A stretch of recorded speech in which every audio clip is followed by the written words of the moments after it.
Hi there, can everybody hear me? Okay. I'm Bryant, and I am the president of the Whittier Home Association. And I am happy to see all your smiling faces out here. And I have to read my notes, so we're going to do it this way, I guess. I can't read with these glasses on. So, Use the mic. use the mic. I should be able to project. Anyway, I was going to turn this up, but bad for taking pictures, Brian.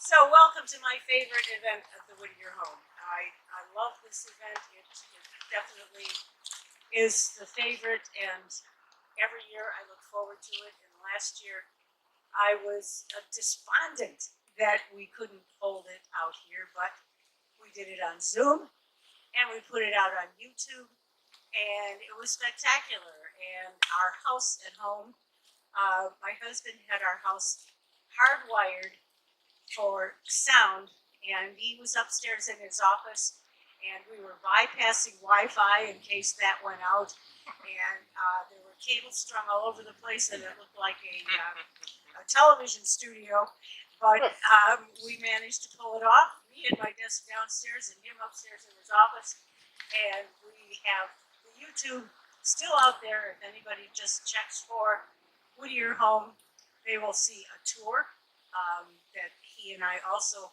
recorded, a tour online at the Whittier Home on YouTube, and the Tapestry of Voices 2020. So, but we're back in the garden this year, and we're trying to maintain a certain amount of social distancing, and I hope you are all vaccinated as requested, but I encourage you to wear masks at your discretion, and we are not requiring mask wearing, but if you feel safer with a mask on, please, by all means, wear it. We've been holding small events in the garden with precautions this year, and there have been no reported ill effects. Wednesdays and Fridays, we have a yoga balance class here in the garden, and that's usually attended by 10, 12 people, and we have the monthly poetry readings with Amesbury's poet Laureate, Ellie, and they've been very well attended this year also. So anyway, we're trying to get back in the swing of things and trying to keep it in the garden and not inside. We still are not getting tours, and that's just because the museum rooms are too small to do any kind of decent social distancing. And so tours are by appointment only, and there is a sign on the front door, and we will only take 4 people at a time around in the home.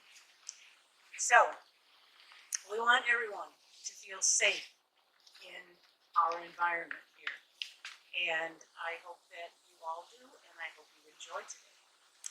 The backdrop for today's event is the summer kitchen, which is unfortunately in a state of flux, needing many, many repairs, some of which are currently underway. You will notice there is a missing window box over there, and a window box full of ants behind me, and it's rotting out and falling off, and we have a young man who is building us new window boxes. The door quit working, the lock was broke and wouldn't lock, and my dear husband Peter temporarily fixed it, and until we can find a carpenter to actually rebuild the door in the style that we have to keep historically correct. So hopefully we can have it done by mid-September, when we are actually going to have a courtship tea here in the garden on September 18th. Normally every summer we have a summer tea in mid-July, and we put out little round white tables with pink tablecloths, and we put up tents, and we have ladies and gentlemen come in their summer finest with long flowing gowns and floppy hats and dressed in true Victorian style, and we serve them tea and tea sandwiches and a whole buffet of other treats, which obviously isn't going to work this year.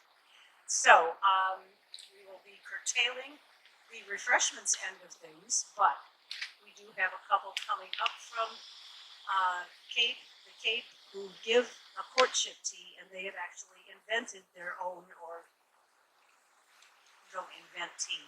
They have their own blend of tea called the courtship blend, and they bring the full tea service, and we have all the teacups and so forth all washed and in the summer kitchen back here, and they will make the tea and serve it, and we will come up with some way to have safe refreshments. So we are happy today to have with us all three Poets Laureate of Amesbury. Ellie O'Leary, right over there, is our current Poet Laureate. Stephen Wagner, second row here, is the second Poet Laureate of Amesbury. And Lainie Senechal in the front row is our very first Poet Laureate of Amesbury. And we also have Pomeroy, who is the winner of the Gathering of Verses poetry contest that we run every year, the Whittier Home runs every year, for students on the North Shore. And I don't mind saying that for the past 4 years, Debbie Szabo, teacher extraordinaire in the corner next to me, her students have won the Gathering of Verses poetry contest for the last 4 years. And they write exceptional poetry under her guidance, and she does wonderful things with them, and Kate is no exception to that. So, we also have very respected and renowned poets, Toni Treadway, who's looking up into the trees and ignoring me, Paulette Turco, Priscilla Spada, of course, Lainie Senechal, and Debbie Szabo, who is also reading today, and my husband, Peter Bryant, and last but not least, the co-founder of Tapestry of Voices with Lainie Senechal, Gardner. Harris is a luminary poet, editor, and teacher. Okay, and we are sad this year that we will not be joined by Spada or Alfred Nicole. They both had previous commitments, and we will miss them very much. They have long been a part of this joyous August celebration, and hopefully they will be here again next year. I have a couple of requests. If you are taking photos and you come up with some that you think are particularly good, please send them to me so that I can put them in the archives for future use. My email address is on page 3 in the program, if you have a program. But above all, what's the other thing I was told about? I have to do that at the closing. I'm babbling, I'm sorry. So, above all, sit back, relax, and enjoy, because you have a treat in store for you today with the program. I would really appreciate it if all of the readers would please stay to the end of the reading so that we can get a group photo for the archives. In past years, we have offered refreshments. Due to the pandemic, we will not be doing that this year. There is bottled water available, and it's in a bowl on the table by the gate. Unless somebody comes in the open gate and steals it, but that doesn't happen very often. So, please feel free to help yourselves to the bottled water. I thank all of you for your support of the Whittier Home, and our mission is to nurture and teach the youth of our communities. They are our future. We can't do it without them. So, to get the show on the road, I would like to welcome Gardner, who will say a few words, and then he'll introduce Amesbury's current Poet Laureate, Ellie O'Leary, and we'll take it on from there. Hear me now? So a few words. Okay, so a few words. So here we go. So I want to say welcome to all the poets. Thank you again to Chris Bryant for all her work, and for Peter for his behind-the-scenes efforts, and all those who are participating and attending today. Thanks very much for joining us. The 23rd annual Tapestry of Voices collaborative reading with the Whittier Home Association. Today marks the 23rd annual reading, and it's my pleasure. It's my pleasure to see everybody here today. Thank you very much again. So on with the show. He's welcome. Okay, going to introduce our current poet laureate, Ellie, who has a monthly reading venue of her own. She's a published poet. She has, is your first collection published? My first collection. First collection, and multiple publication credits to her name. So without further ado, let me welcome up, and please also give a warm welcome to Ellie O'Leary.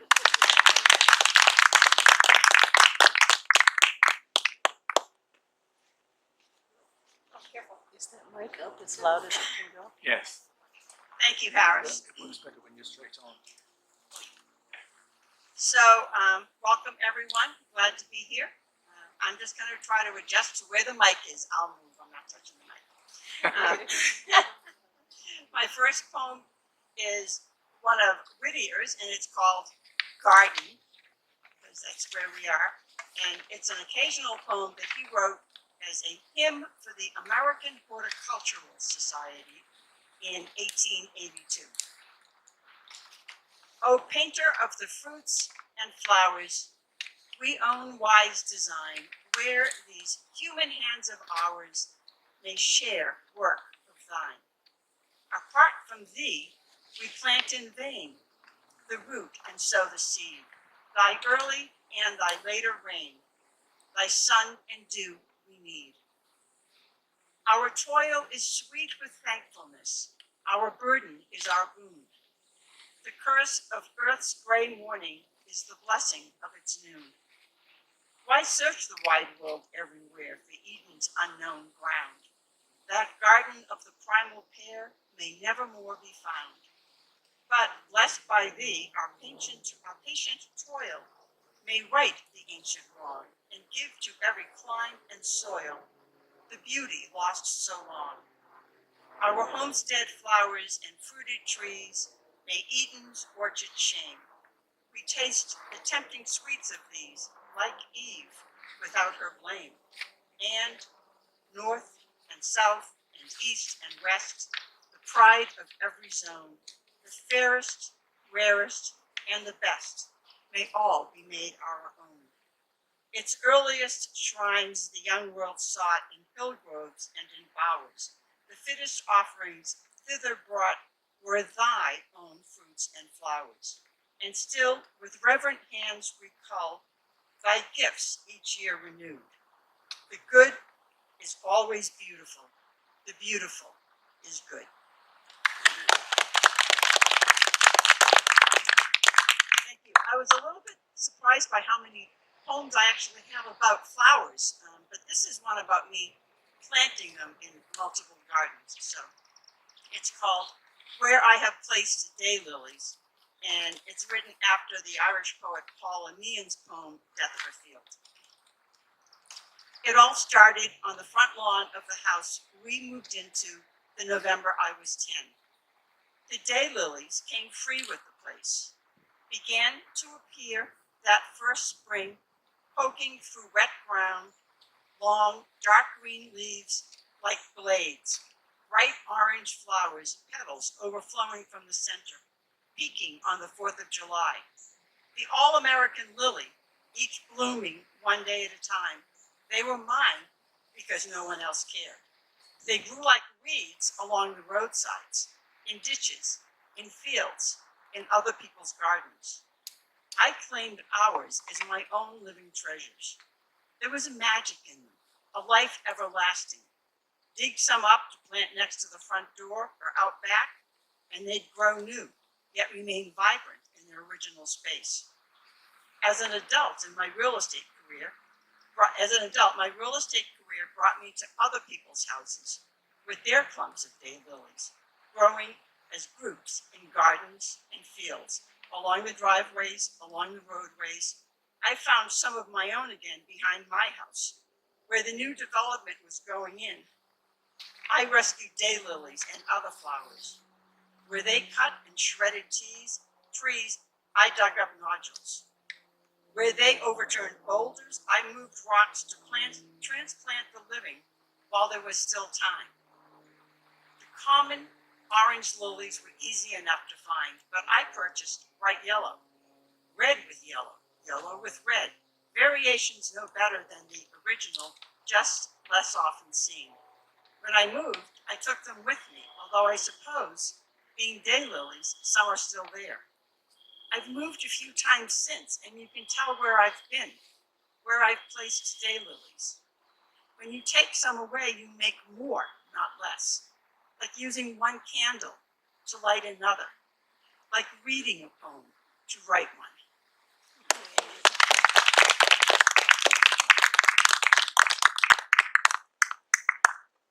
Read this to make sure I get the name right.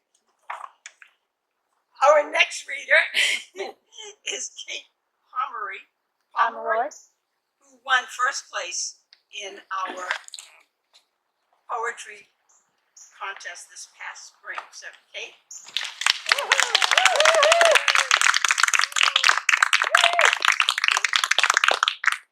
Kate, can you hold that up so Dottie can get a picture?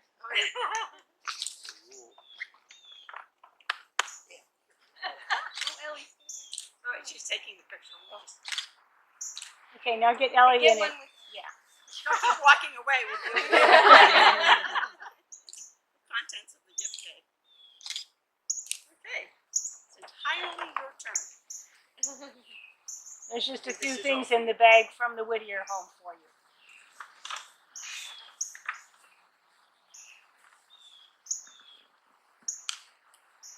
This is my poem, My Old Violin. To unzipper my soft, black shapely case is to touch original foundation. Inside, like skin wrinkles over a face, the velvet hugs an affiliation. A beautiful complexion of light brown highlights the wood deep under a top coat. Beautiful scratches won't cause a breakdown when singing out the half or an eighth note. And the deep carving running down that spine holds a memory of a woman's past. Once lovely, now her music becomes mine, and I hope this music will always last. So after I play for one final time, I'll leave knowing it'll stay, playing sublime.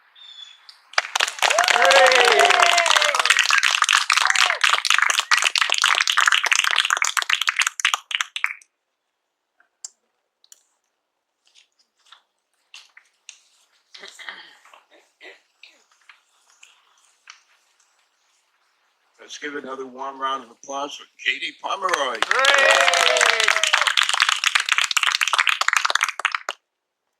So the next reader up will be Stephen R. Wagner, who was earlier introduced quite capably as Amesbury's second poet laureate. Stephen has written many poems about Amesbury's businesses and also Amesbury's treasures, and also he's written at least a few books, collections or more, about the remarkable subject of timesheets. So, and also you can catch Stephen hosting Amesbury's Trivia Night. Which pub is town? at Beowulf Brewery. Which one? Beowulf? Beowulf Brewery. Wednesday nights, is it? The first Thursday of every month. There I go. There you go. Okay. Please welcome up Stephen R. Wagner.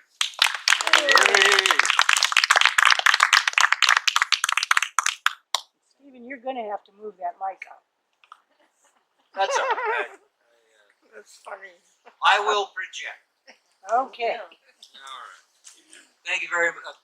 Thank you very much, Harris. And I'd like to thank you all. Just point it at you. You want me to ringside? No. I mean, you can hear me, right? Yes, I can hear you. No. I'm thankful to be here today, and we couldn't ask for better weather. Before I read the Whittier poem that I am going to read, there are two words in it that I myself had to look up, so I'm just going to explain what they are, as some of you will know, and some of you perhaps are like me and won't know.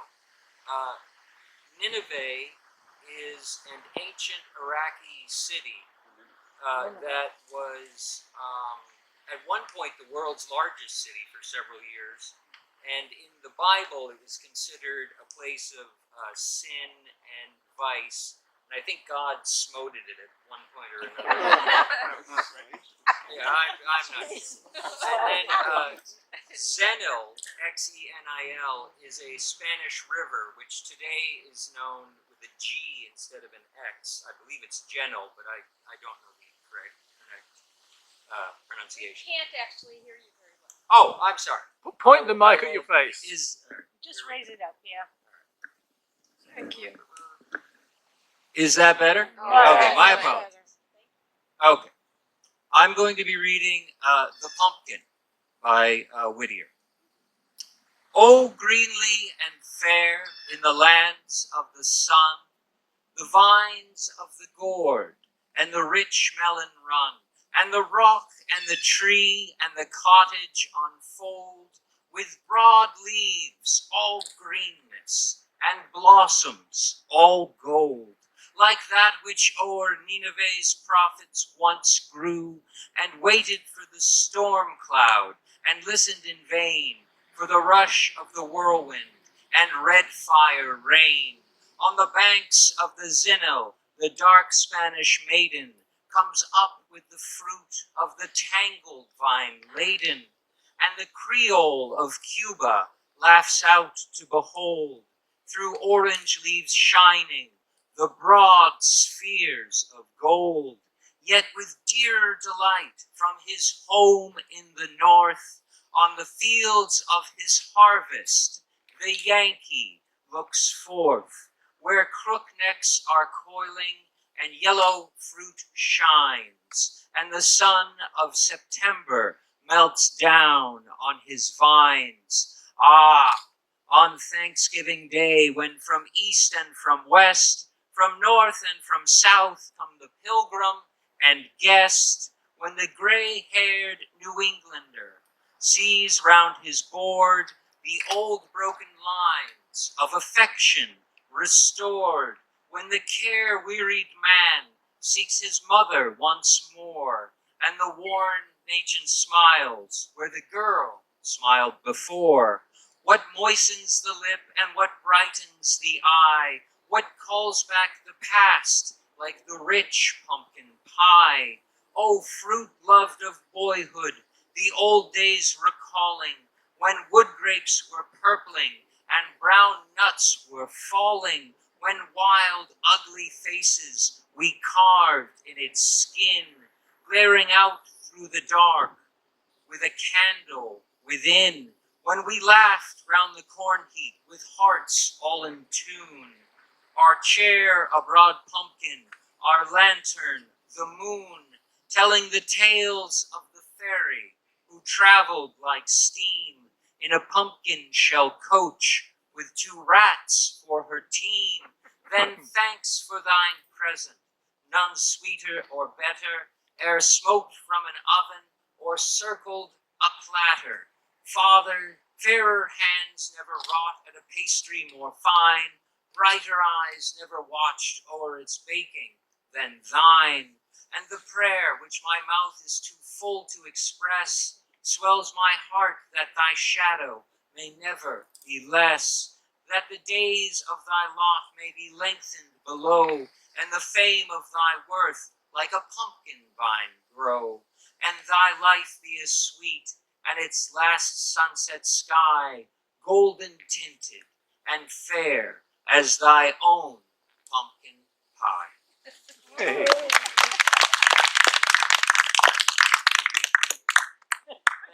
I'm now going to read one of my own poems in regards to Whittier. This is called The Whittier Poem. It is good to stand in the home. The weight of the objects of the past hangs in the air and brings you there if you wanted to. You can feel it. The paintings practically whisper to you.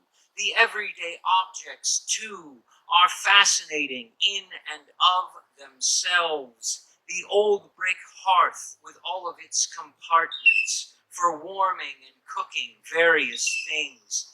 The death mask and the cast of his hand, those cannot but move you. They cannot but set your mind ablaze. Yet for me, the pinnacle is the cane on the wall, made from the wooden splintered wreckage of Pennsylvania Hall, which they burnt down around him. But he got past them, both then and now, and walked defiantly on with a survivor's stick of decency, stolen from the wretched hearts of those who would let their own spirits sour in darkness. He would beat them back in writing, simply by showing them their own savagery. He supported us all with moral strength when moral strength was needed. He led us forward and left us this cane that we may lean on it and rest if we briefly feel defeated. But there are still steps to be taken. There are still things to be done. No wrongs are righted without the devotion of someone. Thank you. And now I would like to introduce our next reader. No? Harris is in. Oh, I thought I introduced Chris. No, Change your my plans. apologies. change your plans. All right. Change your Thank you. plans. All right, sorry. You're welcome. Thank you, Stephen.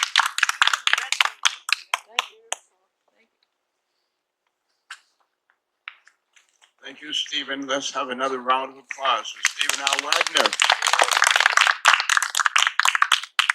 Okay, now it gives me pleasure to introduce the president of the Whittier Home Association, who has given so much of herself and her efforts to make the Whittier Home what it is and for what our collaboration has become over many recent years. I could sing her praises, but I'd rather let her present her poems. And so please welcome up the president of the Joint Greenleaf Whittier Home, Chris Bryant.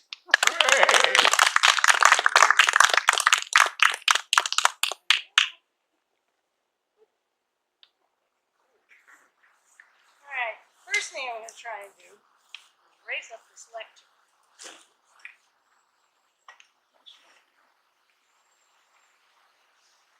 All right, that might help a little. All right, can you hear me? Yes. Good. Okay, I have a bit of a bird theme for my poetry today. And I am reading Whittier's poem, What the Birds Said. The birds against the April wind flew northward, singing as they flew. They sang, "The land we leave behind has swords for corn blades, blood for dew." Oh, wild birds flying from the south, what saw and heard ye gazing down? We saw the mortar's upturned mouth, the sickened camp, the blazing town. Beneath the bivouac's starry lamps, we saw your march-worn children die.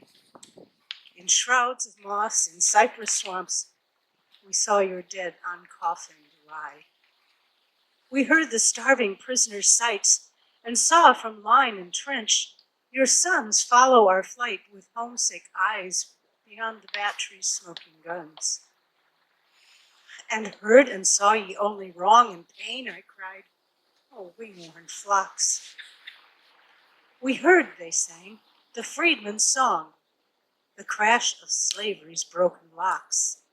We saw from new uprising states the treason nursing mischief spurned, as crowding freedom's ample gates, the long estranged and lost returned.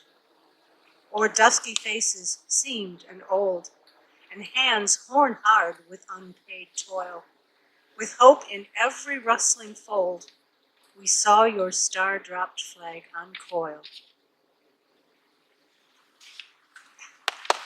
No, I'm not done. Sorry. I just couldn't read with my glasses on.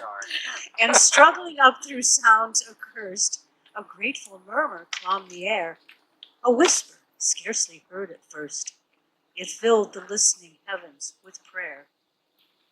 And sweet and far as from a star replied a voice which shall not cease, till drowning of all the noise of war, it sings the blessed song of peace. So to me, in a doubtful day of chill and slowly greening spring, low stooping from the cloudy gray, the wild birds sang, or seemed to sing. They vanished in the misty air, the song went with them in their flight. But lo, they left the sunset fair, and in the evening there was light.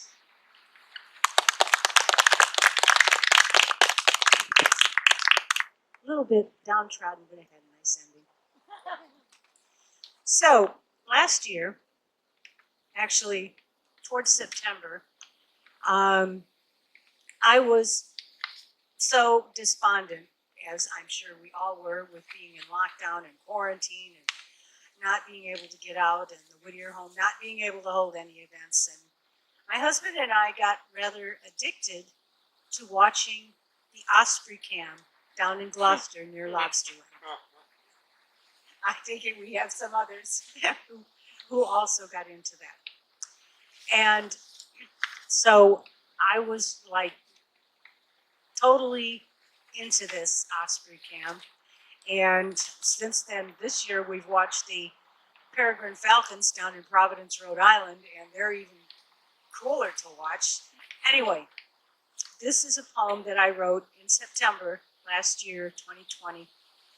It's called And Then They Were Gone. In a time of fear, uncertainty, and doubt, 'twas a miracle to see them come about. Mid-June was when they hatched in a nest on a pole in a salt marsh patch. 3 tiny feathered little things, could hardly tell that they had wings. Annie, mom, sheltered them from sun and rain. Squam dad's fishing trips were never done. For 3 months, I watched them thrive, glued to my screen from 8 to 5. Feeding time was a noisy frenzy, Squam bringing them fish aplenty. Annie picked apart the meat and fed them each from her beak. By late July, all 3 were flying. To say that I was thrilled would be lying.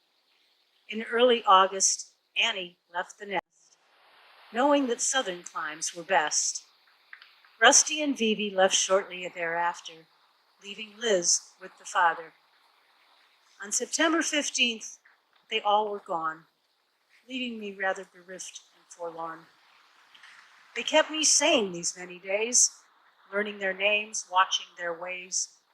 I envy them the freedom from the fears of those left behind in this time of tears.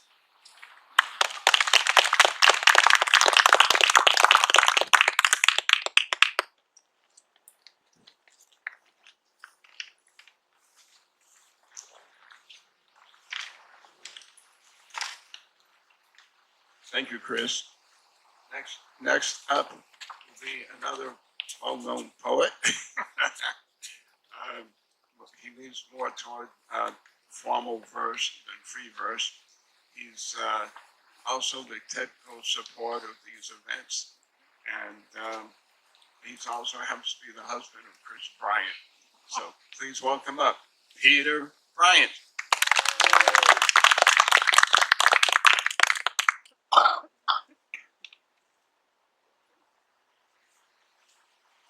That microphone seems about right to me. I had terrible trouble. Nope. No? No. I had terrible trouble. Yes. I had terrible trouble. I had terrible trouble picking a poem.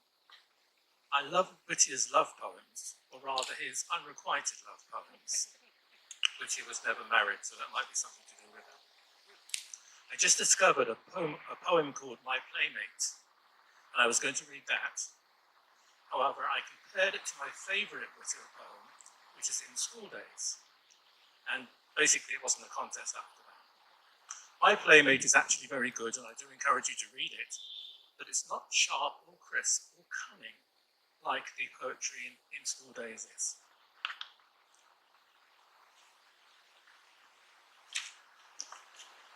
In School Days. Still sits the schoolhouse by the road, a ragged beggar sleeping. Around it still the sumacs grow, and blackberry vines are creeping. Within the master's desk is seen, deep scarred by raps official, the warping floor, the battered seats, the jackknife's carved initial. The charcoal frescoes on its wall, its doors once still betraying the feet that, creeping slow to school, went storming out to playing. Long years ago, a winter sun shone over at its setting, lit up its western window panes, and low eaves icy fretting. It touched the tangled golden curls and brown eyes full of grieving, of one who still her steps delayed when all the school was leaving. For near her stood a little boy, her childish favour singled, his cap pulled low upon a face where pride and shame were mingled. Pushing with restless feet the snow, to right and left he lingered, as restlessly her tiny hands the blue-checked apron fingered. He saw her lift her eyes, he felt the soft hands caressing, and heard the tremble of her voice as if a fault confessing. I'm sorry that I stopped the word, I hate to go above you, because, the brown eyes lower fell, because you see, I love you. Still memory to a grey-haired man, the sweet child face is showing. Dear girl, the grass is on her grave, have 40 years been growing. He lives to learn in life's hard school, how few who pass above him lament their triumph and his loss like her, because they love him.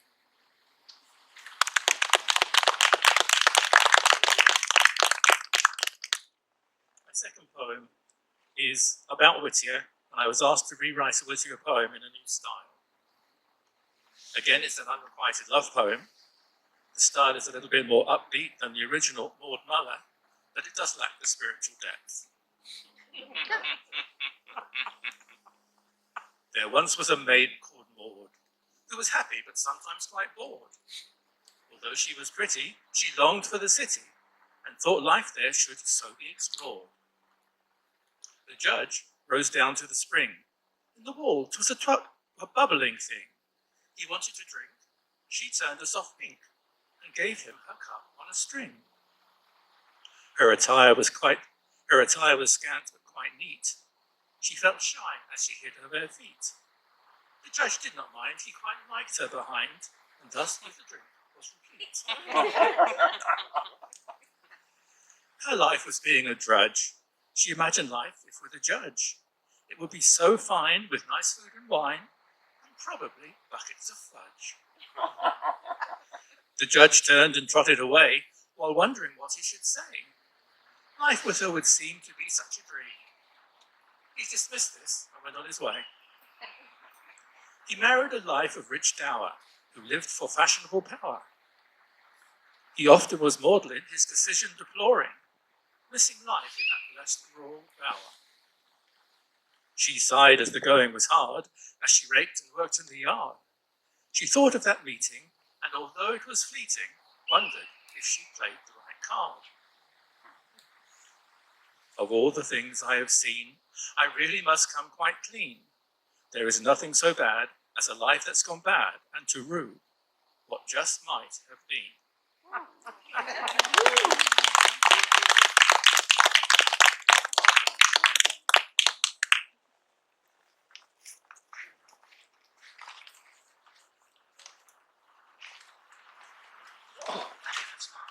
Let's have another round of applause for Peter Bryant. Next up will be Newburyport's own Toni Treadway, who is one of the events. Where is Toni? There you are. Correct me if I'm wrong, but you're one of the events coordinators for the Powow Poems. right? Okay, good. Paulette, What? with Paulette. Right, a co-coordinator. I'll mention that when I invite Paulette up. I was planning to anyway. Thank you. So anyway, Toni is a fine reader, published poet, and also a co-events coordinator with Power River Poets. Please and welcome up Toni Treadway.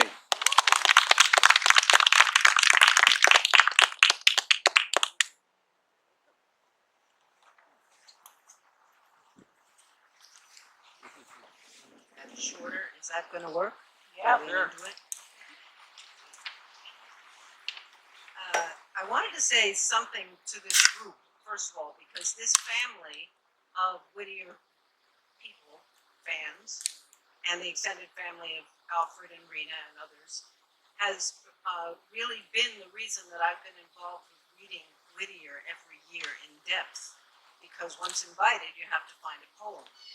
So I always get lost in the narratives and spend hours and hours reading along shipwreck things on the rocks. And go, that won't do, I've only got 8 minutes. And then finally I get about page 3014 to one that's 1 page long. And I go, well, that's promising, and I read a few of those. But it's forced me to understand over the years of doing this what a man he is, and how much his faith is a core piece of who he is and what he presents as a face to the world and an understanding as he walks through the world. After a year and a half, 2 years now, we've had, 4 years like we've had, depending on how you're counting, most of my lifetime of causes and stress, it's admirable that he has that.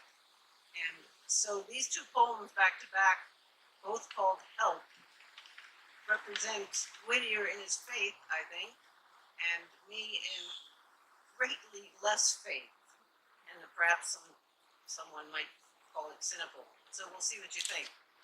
2 things to know, there is the word hardihood in it, which is not one you hear often, but I don't think I need to gloss that.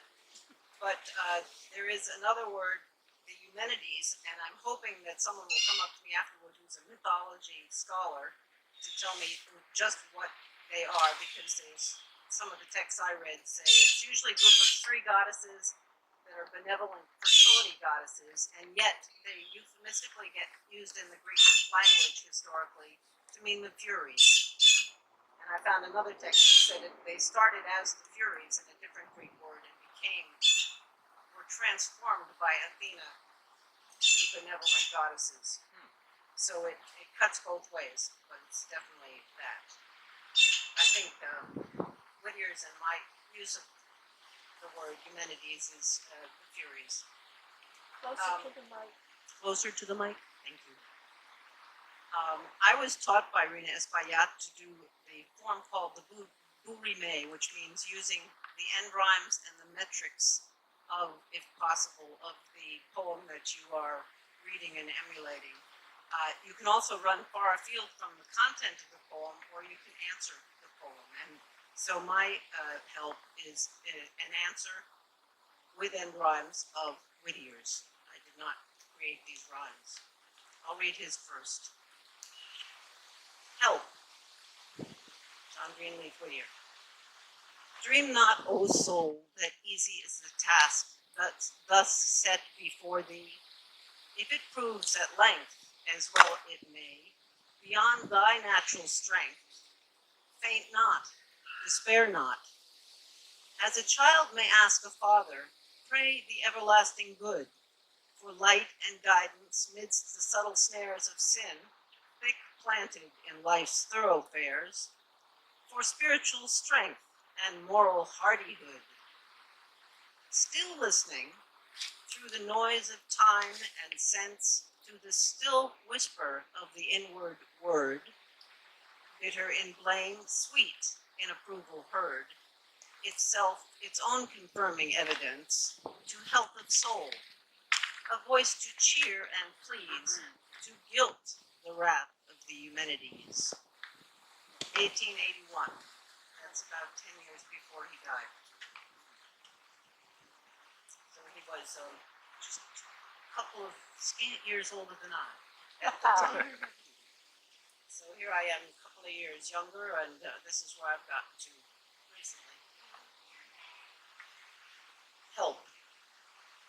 Yes, dear Greenleaf, I see how hard the task. Its scope so huge, I cannot run the length. My will is weary, does not have the strength. I know despair. I do not dare to ask for guides or prayers, not in my native wood.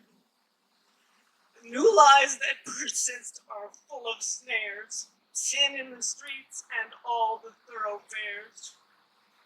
We need to draw the root to hardihood, infuse the people with some common sense, and teach close audit of our every word. Reveal how neighbors' voices can be heard, and honor science based on evidence. But propaganda stirs, its aim to please, a direct path to the humanities.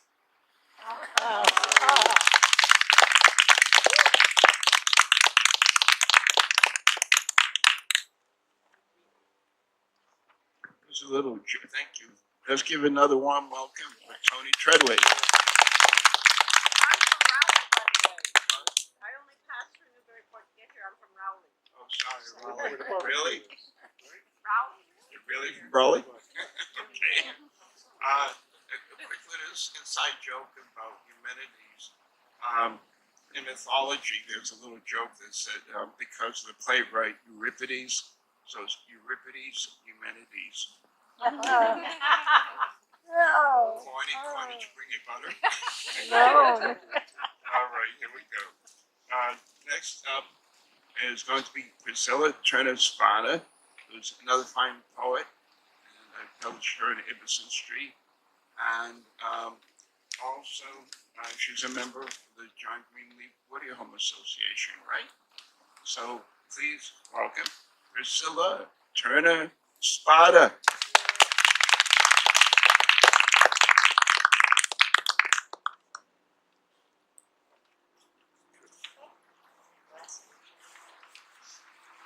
Good afternoon, everyone. Nice to see a nice crowd here. I also had a hard time choosing a poem from Whittier. I felt this time that I went away from the political, because last time was chock full of political. So I kind of went towards his nature poems. I'll be reading 2 of Whittier poems, with one of mine sandwiched in the middle. These 3 poems to me have somewhat of a spiritual connection. So they're with Toni, and they're sort of a search for the ephemeral. So the first one is called A Mystery by John Greenleaf Whittier. The river hemmed with leaning trees wound through its meadows green.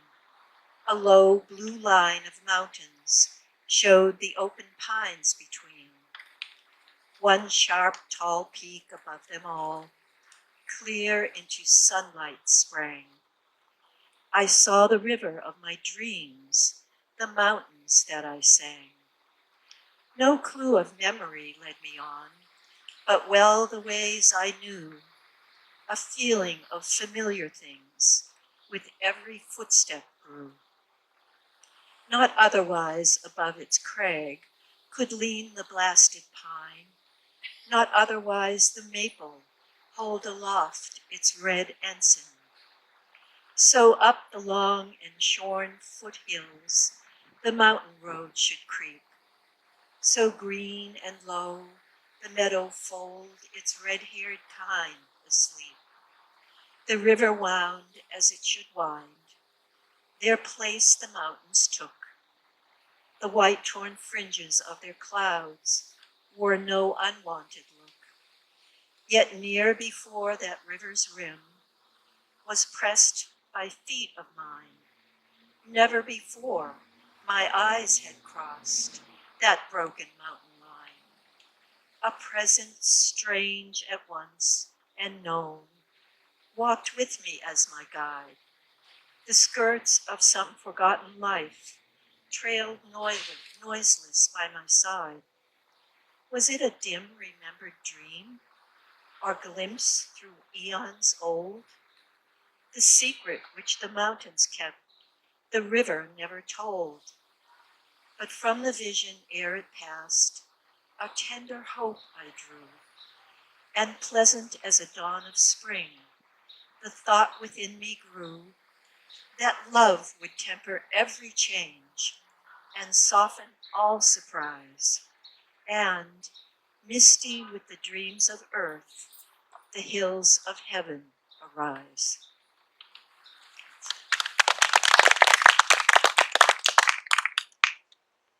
And then this is my poem called Skirting the Edge. Matted grasses sweep the rise of hill, tinted with ochres, umbers gray, as if these lines were etched by Dürer or Van Eyck with colors of the north. In sharp November air which crisps our breath, our steady steps crunching underfoot, we traverse the slanted landscape. A single hawk accepts our presence, circles round us high above. Perhaps he thinks that we'll disturb a vole or mouse, so he'll abide as we go by, then angle in and pounce for an easy kill. Beyond the field, we skirt the edge, beside a tumbled wall, granite stones that once were neatly piled by farmers' calloused hands. Upended now, their purpose put aside, the boundary they defined displays a sign that says, "No trespassing, beware of dog." The only dog in sight is one we've come to see, the one we found another time by chance. A prefab dog, or coyote, made of some synthetic stuff. A rough stand-in with flimsy tufts, yet good enough to fool the eye from far away in late night shadows. We wonder who has placed him here and why. We brush away some splintered grass nearby and see a wooden cross with cap and cup. An altar, an offering, a monument, a tribute to a long lost dog or friend. The image sticks with us. Each time we trek this way, we have to check. The spirit in that scruffy statued hound, that haunted place, drawing us into that numinous space. Now this last one by Whittier again. The river path. No bird song floated down the hill, the tangled bank below was still. No rustle from a birchen stem, no ripple from the water's hem. The dusk of twilight round us grew. We felt the falling of the dew. From us, ere the day was done, the wooded hills that shut out the sun. But on the river's farther side, we saw the hilltops glorified, a tender glow exceeding fair, a dream of a day without its glare. With us, the damp, the chill, the gloom.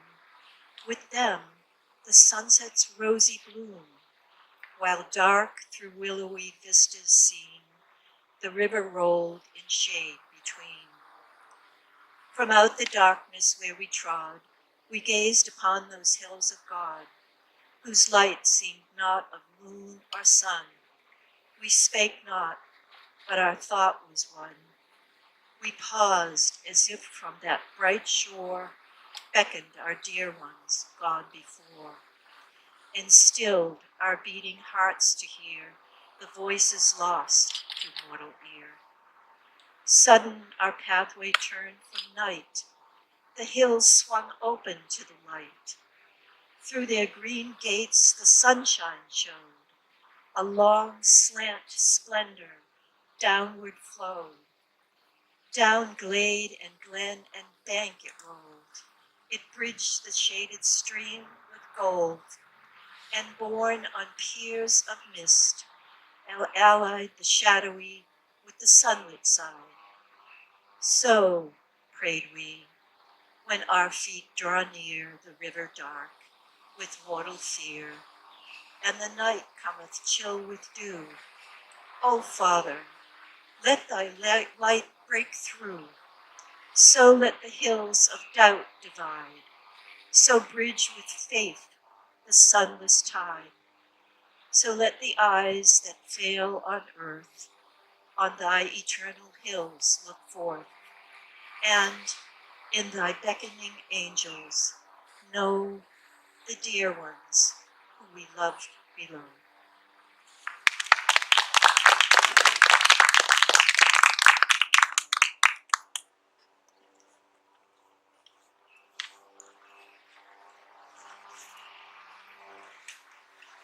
Thank you. Let's have another round of applause for Priscilla Turner Spada.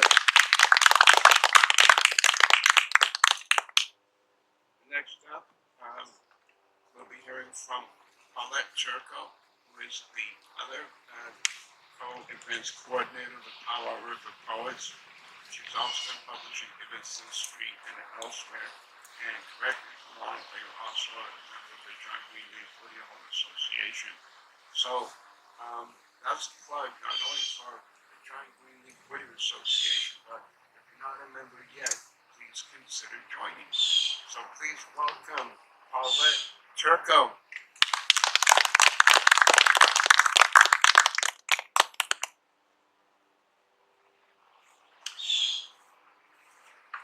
I have to congratulate everyone who's been not tripping over this wire here. I did not want to be the first one. I still have to lead, so. Thank you, Harris and Chris, for planning this wonderful event again. I am honored to be among the readers to celebrate Whittier for this 23rd annual collaborative reading in Whittier's Garden. I will give a brief introduction to the poem of Whittier that I will read. Actually, I'll read a poem by Whittier and a poem by me, and they both relate to the significance of buildings. Pennsylvania Hall was built in 1837 to 1838 by abolitionists in the Greek Revival style of architecture, paying homage to our democratic government. It was dedicated to free discussion on the cause of human liberty, but was destroyed by fire by a mob 4 days after it opened. Whittier barely escaped with his life. Whittier wrote this poem upon receiving a cane wrought from a fragment of the woodwork which the fire had spared.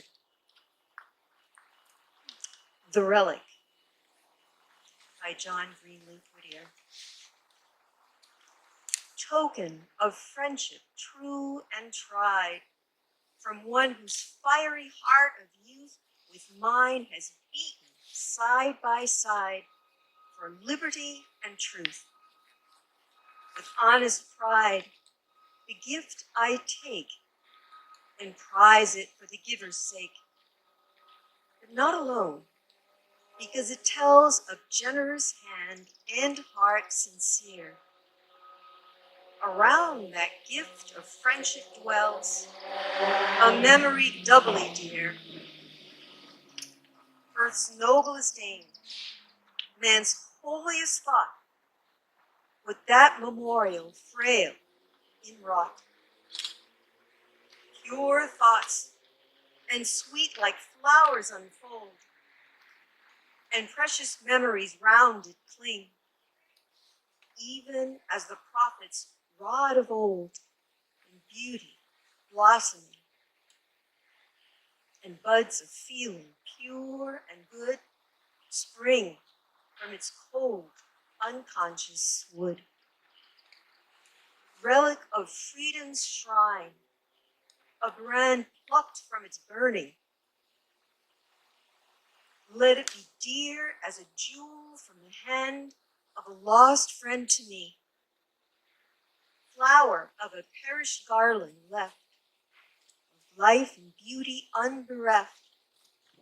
Oh, if the young enthusiast bears, will weary waste and see, the stone which crumbled from the forum stairs, around the Parthenon, or olive bough from some wild tree, hung over old Thermopylae. If leaflets from some hero's tomb, or moss wreath torn from ruins hoary, or faded flowers whose sisters bloom on fields renowned in story, or fragment from the Alhambra's crest, or the gray rock by druids blessed. Sad Erin's shamrock greenly growing, where freedom led her stalwart kern, or Scotia's rough burr thistle blowing on Bruce Bannockburn, or Runnymede wild English rose, or lichen plucked from Sempach's snows. If it be true that things like these to heart and eye bright visions bring, shall not far holier memories to this memorial cling, which needs no mellowing mist of time to hide the crimson stains of crime. Wreck of a temple unprofaned, of courts where peace with freedom trod, lifting on high with hands unstained, thanksgiving unto God, where mercy's voice of love was pleading for human hearts in bondage bleeding, where amidst the sound of rushing feet and curses on the night air flung, that pleading voice rose calm and sweet from woman's earnest tongue. And Riot turned his scowling glance, awed from her tranquil countenance. That temple now in ruin lies, the fire stain on its shattered wall, and open to the changing skies its black and roofless hall. It stands before a nation's sight, a gravestone over buried right. But from that ruin, as of old, the fire-scorched stones themselves are crying, and from their ashes, white and cold, its timbers are replying. A voice which slavery cannot kill speaks from the crumbling arches still. And even this relic from thy shrine, O holy freedom, hath to me a potent power, a voice and sign to testify of thee. And grasping it, methinks I feel a deeper faith, a stronger zeal, and not unlike that mystic rod of old stretched o'er the Egyptian wave, which opened in the strength of God a pathway for the slave, it yet may point the bondman's way and turn the spoiler from his prey.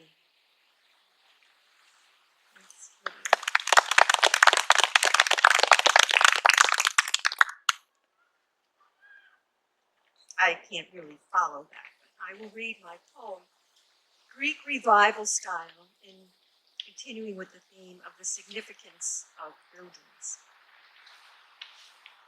Greek Revival Style, a stop on the Natchez pilgrimage since 1932. First employed in Philadelphia in 1820. Soon, it's popular for buildings homes across America. Pleasing, practical, symmetrical, with columns, palisades, ornate or simple. Elements of a classical Greek temple portray an homage to democracy. Can architecture mask hypocrisy? In Natchez, Mississippi, Stanton Hall, an antebellum mansion, has a sprawl that spans a city block on 15,000 acres that grew cotton, picked by hand, fields full of Black enslaved Americans, for white men who fought liberty for all.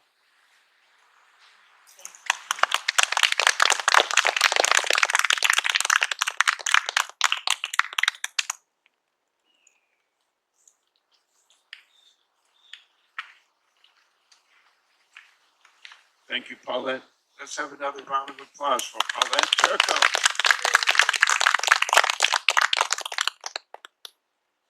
Next up will be Deb Szabo, who, as Chris introduced her earlier, is an English teacher extraordinaire at Newburyport High School. She is also an accomplished poet in her own right, and also what some of you may know or may not know, for many years she was the coach of Newburyport's extraordinary slam poetry team. So please welcome up Deb Szabo.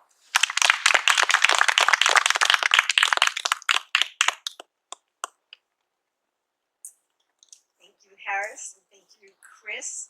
And I want to thank all the Tapestry of Voices folks for including me in this illustrious group of poets, and also especially for running the Gathering of Verses contest, which I know takes a lot of time and a lot of effort, but my students really appreciate it, as do I. And I'm sorry they can't all be here. It's tough in August when they're on vacation and they're working and doing all kinds of stuff, but you did get Kate. We get at least one every year, and this is really good because Kate was even the first prize winner. So, Kate. So thank you so much for doing that. The poem I'm going to read by Whittier is called Frost Spirit. I've already had a few suggestions on how to introduce this, including, let's see if I get them right. These have come from the Peanut Gallery. Saying things like, well, we're lucky we don't have any frost today, but we certainly could. Or, here's a poem to cool us off and cool your spirits. But actually, you know, this is like a no Jack Frost. This is no sweet Jack Frost that he depicts here. So here's the frost spirit. He comes, the frost spirit comes. You may trace his footsteps now on the naked woods and the blasted fields and the brown hills' withered brow. He has smitten the leaves of the gray old trees where their pleasant green came forth, and the winds which follow wherever he goes have shaken them down to earth. He comes, the frost spirit comes, from the frozen Labrador, from the icy bridge of the northern seas, which the white bear wanders o'er, where the fisherman's sail is stiff with ice, and the luckless forms below in the sunless cold of the lingering night into marble statues grow. He comes, the frost spirit comes on the rushing northern blast, and the dark Norwegian pines have bowed as his fearful breath went past. With an unscorched wing, he is hurried on where the fires of Hecla glow on the darkly beautiful sky above and the ancient ice below. He comes, the frost spirit comes, and the quiet lake shall feel the torpid touch of his blazing breath and ring to the skater's heel. And the streams which danced on the broken rocks or sang to the leaning grass shall bow again to their winter chain and in mournful silence pass. He comes, the frost spirit comes. Let us meet him as we may, and turn with the light of the parlor fire his evil power away, and gather closer the circle round when the firelight dances high, and laugh at the shriek of the baffled fiend as his sounding wing goes by.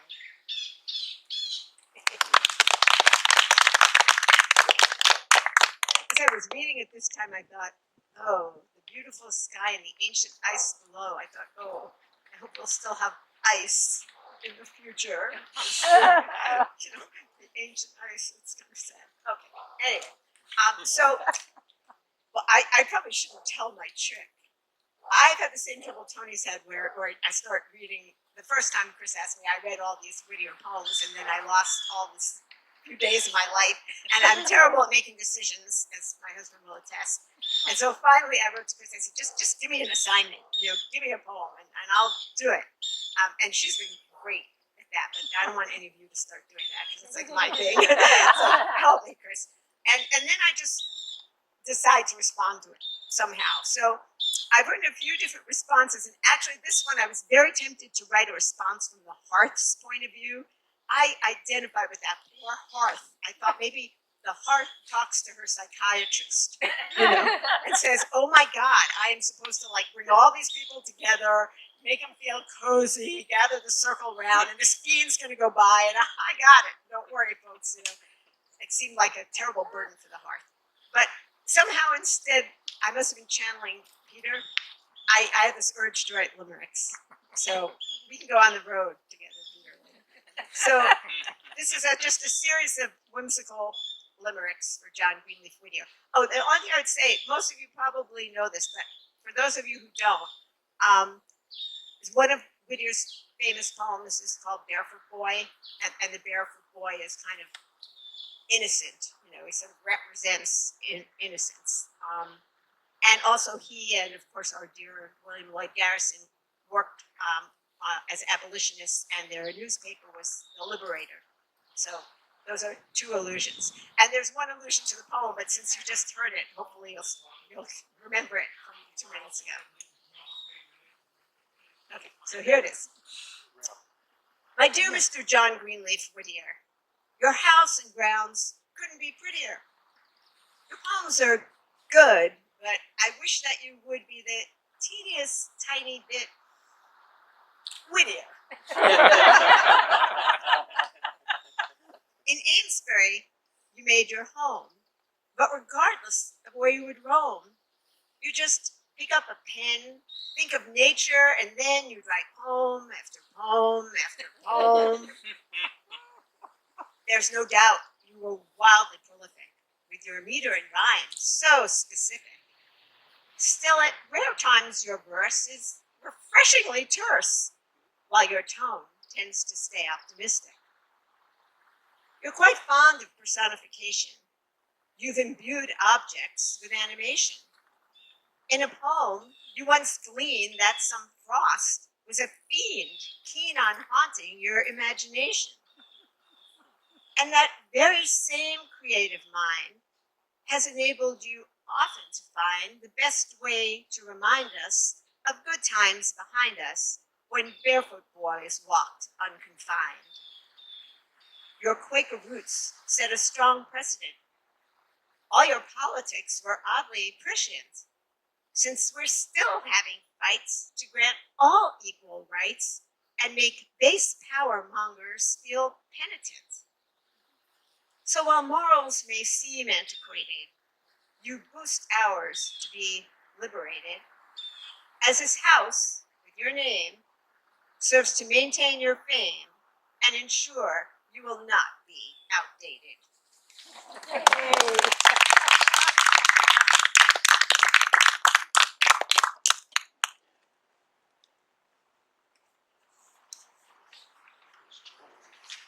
That's certainly deserving of another round of applause.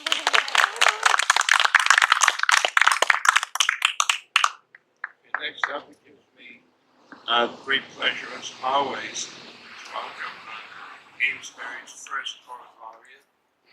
Near and dear to my heart, but I won't go into that. She is a published poet many times. She has a few collections that have been published, and she's been published in Ibbison Street and elsewhere throughout New England. She's performed throughout many venues, and also she helped me put together today's venue along with Chris. So please welcome up Lainie Senechal.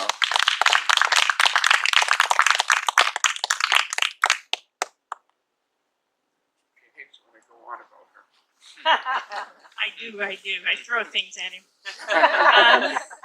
First of all, 23 years. Thank you to the Whittier home for hosting us for 23 years. It's been wonderful.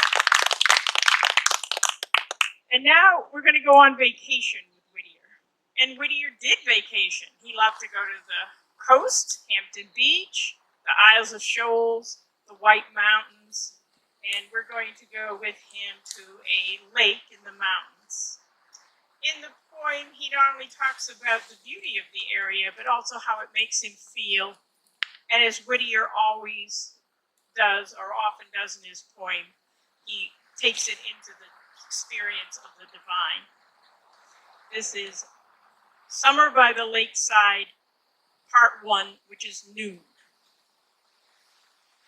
White clouds whose shadows haunt the deep, light mists whose soft embraces keep the sunshine on the hills asleep. O Isle of Calm, O dark still wood, and stiller skies that overbrood your rest with deeper quietude. O shapes and hues, dim beckoning through yon mountain gaps, my longing view beyond the purple and the blue, to stiller sea and greener land, and softer lights and airs more bland, and skies the hollow of God's hand. Transfused through you, O mountain friends, with mine your solemn spirit blends, and life no more has separate ends. I read each misty mountain sign. I know the voice of wave and pine. And I am yours, and you are mine. Life burdens fall, its discords cease. I lapse into the glad release of nature's own exceeding peace. O welcome calm of heart and mind, as falls yon fir tree's loosened rind to leave a tenderer growth behind. So fall the weary years away, a child again. My head I lay upon the lap of this sweet day. The western wind has Lethean powers. Yon noonday cloud nepenthes showers. The lake is white with lotus flowers. Even duty's voice is faint and low, and slumberous conscience, waking slow, forgets her blotted scroll to show. The shadow which pursues us all, whose ever-nearing steps appall, whose voice we hear behind us call, that shadow blends with mountain gray. It speaks but what the light waves say. Death walks apart from fear today. Rocked on her breast, these pines and I alike on nature's love rely, and equal seems to live or die, assured that he whose presence fills with light the spaces of these hills, no evil to his creatures wills. The simple faith remains that he will do, whatever that may be, the best alike for man and tree. What mosses over one shall grow, what light in life the other know, unanxious, leaving him to show.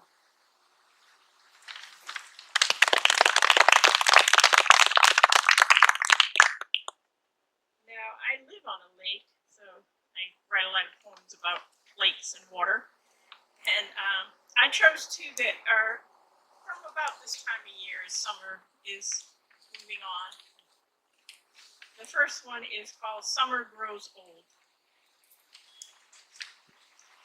The summer grows old, I age along with it, afloat on the lake as an island where dragonflies roost, on toes, on shoulders. In the end, a mere landing pad for small winged things. The rhythm of ripples rise against boat and shore, accompanied by various voices from the boys' camp, which carry across the surface, arrive in an unintelligible language that I have finally forgotten.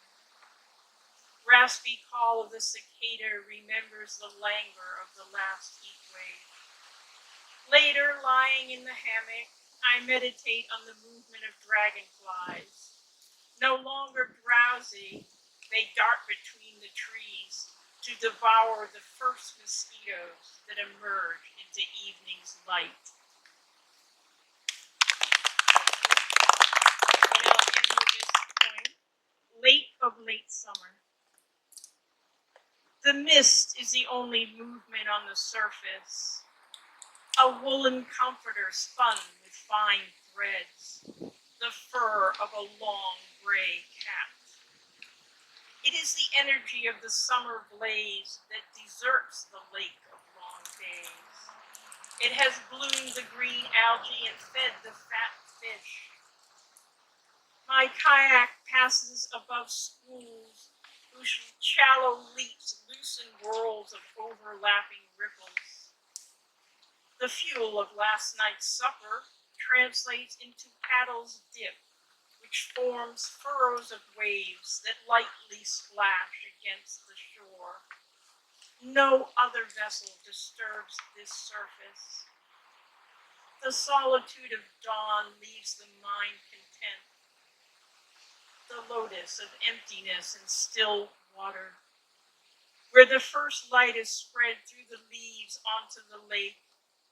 The mist turns upwards, rotates in tall, slow columns in its reach for the sun.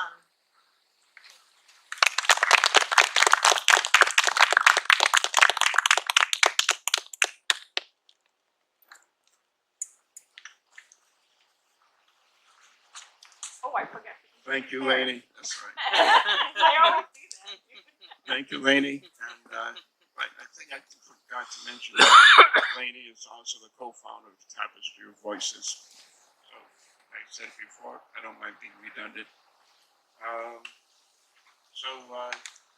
not going to introduce myself because you all know who I am. You have to raise up the mic. Like again. Is that any better? Yep. Okay. So I'm going to read the part 2 of Evening, and it was a brilliant suggestion by Lainie when I read it. So anyway, here goes, and I'll have 3 very, very short poems of my own afterward. Part 2, Evening, by Whittier. Yon mountain side is black with night, while broad-orbed o'er is gleaming crown, the moon slow rounding into sight, on the hushed inland sea looks down. How start to light the clustering isles, each silver hymn? how sharply show the shadows of their rocky piles and treetops in the wave below. How far and strange the mountains seem, dim looming through the pale still light. The vague vast grouping of a dream they stretch into the solemn night. Beneath lake, wood, and peopled vale, hushed by their presence, grand and grave, are silent save the cricket's wail and low response of leaf and wave. Fair scenes, whereto the day and night make rival love, I leave thee soon. For time before the eastern light, the pale ghost of the setting moon shall hide behind yon rocky spines, and the young archer, morn, shall break his arrows on the mountain pines, and golden sandals walk the lake. Farewell, around the smiling bay, gay-hearted health and life in bloom, with lighter steps than mine may stray in radiant summers yet to come. But none shall more regretful leave these waters and these hills than I. A distant fonder dream how I, eve or dawn, is painting wave and sky. How rising moons shine and mile on wooden isle and silvering bay, are setting suns beyond the piled and purple mountains leave the day.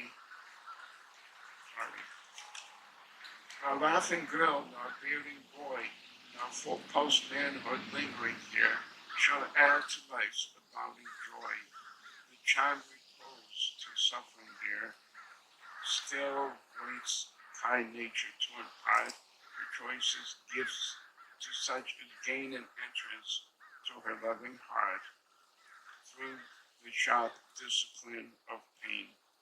Forever from the hand that takes one blessing from us, others fall, and soon or late our Father makes his perfect recompense to all. Oh, watched by silence in the night, enfolded in the strong embrace of the great mountains, with the light of the sweet heavens upon thy face. Lake of the Northland, keep thy dower of beauty still, while above thy solemn mountains speak of power. Be thou the mirror of God's love.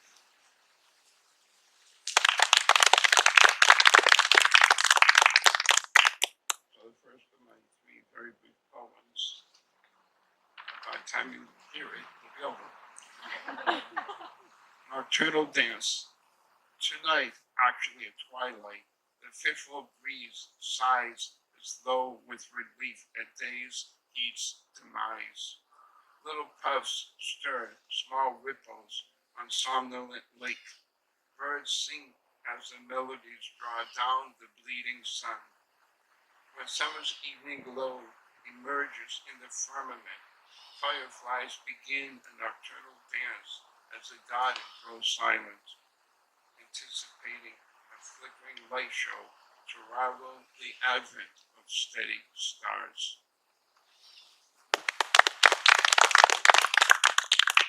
Summer treasure.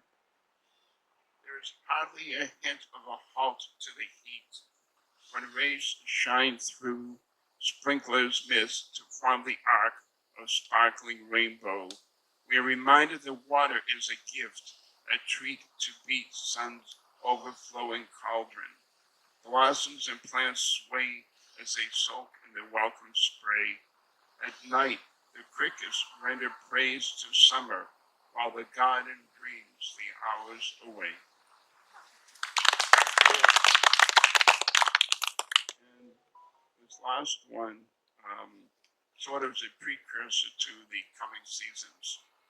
The calm before. A fog scream cocoons the peaceful flat surface. Empty lake harbors nary a ripple. All migrating flocks have flown towards some warmer refuge.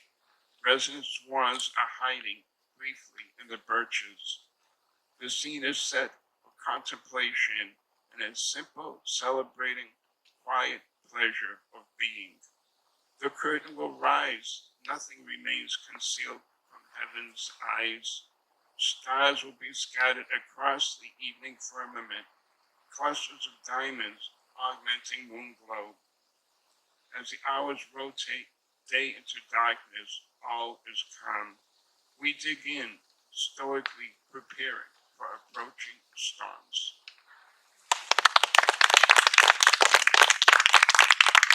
Many thanks again to Chris Bryant and the John Greenleaf Whittier Home Association. And thank you all for coming, and thank you all to the co-hosts who have participated. And now I want to welcome Chris Bryant up for some closing words. Please welcome again, Chris Bryant.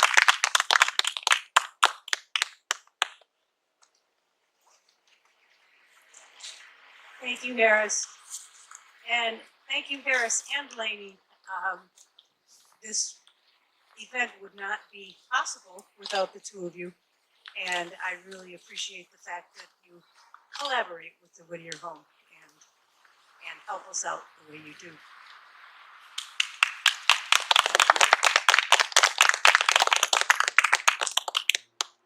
I keep forgetting, I can't read with glasses on. Okay, just a couple of things. I think that today's readings were fun and insightful, and I had a great time. I hope you did too. Thank you, readers, for your insightful and pertinent readings today. And now we are going to ask that the readers, I was going to ask that we group in front of the grape arbor. But I'm thinking because the hydrangea is so absolutely gorgeous, we may just group right up here. We'll move this stuff out of the way, and we'll have all of the readers up here, and that includes you too, Kate.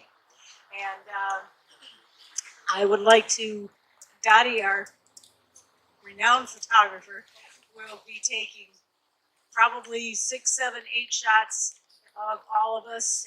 And if you would please, before you leave, you're welcome to hang around for a while and watch and take pictures of all of us goofy poets up here making faces. And somebody always makes a face in every picture, making it very difficult to choose the perfect one. Anyway, if you would be so kind as to take your chair when you leave and just kind of lean it back up against the porch post back there, that will just save a few steps for us ancients who will have to put them all back. So, thank you all for coming, and don't forget, send me your good photos if you have them, and take a program so you make sure you have my email address. Thank you all.